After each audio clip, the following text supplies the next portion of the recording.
Okay, so you find yourself at church or even a conference. The lights are down low. The pastor has just given an incredibly powerful sermon, and you feel a nudge within yourself that you need to lay down at Jesus' feet that struggle that you have been carrying all these years. And so you lay it down. But then the next day you go to a family gathering and that one family member says that comment that then surges anger back through you and you're like, unbelievable. I cannot believe that I am still dealing with this. I thought I laid that down. Why do I still get so upset? I wish I could just shrug it off. I talk about this a lot, about finding healing from painful triggers. It's because I've been there so many times before. And I have a feeling actually that I'm not the only one that struggles with ongoing triggers. See, the sad thing is that a lot of people tend to make it their identity, that it's just, I can't seem to shrug it on my own. So this is actually who I am. I'm always going to struggle with this. Shame starts to set in. It's a real thing that a lot of Christians quietly are dealing with. So first off, I want to say that you might ask yourself over, so why does this still affect me? Well, there is actually psychology behind it. Now, arrested development, no, not the TV show. Arrested development is actually a term of when a person is actually stuck at a certain emotional developmental age. Trauma can actually freeze your emotional response at the age that you experienced it.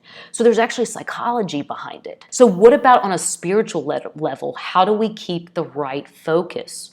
Well, first I say acceptance is key. Acceptance actually is strength.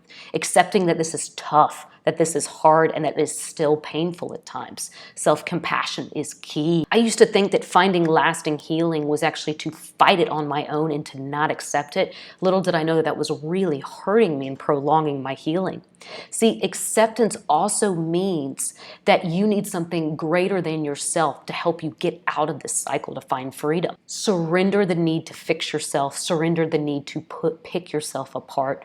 Ultimately, surrender this painful wounding to God. God was there in the trauma then. He's here with you now. God is not surprised by your response and your emotions. He is not checked out of your pain. Holding fast to the belief that God is able, so do not lose hope. 1 Corinthians 13, 4-7, this beautifully displays Jesus' love for us. Love is patient.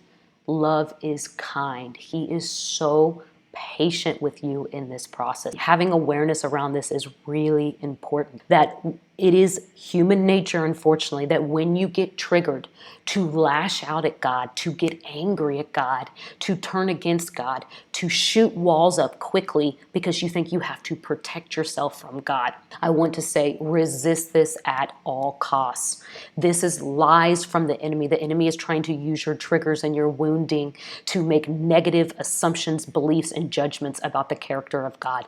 Pray continually against this. That is key. Do not wall off to your healing. Remembering God's characteristics. He's a loving God. He's a good Father. If God plans to bring it up, He will heal it. Trust His process. The Lord will fight for you. You only need to be still. Exodus 14:14.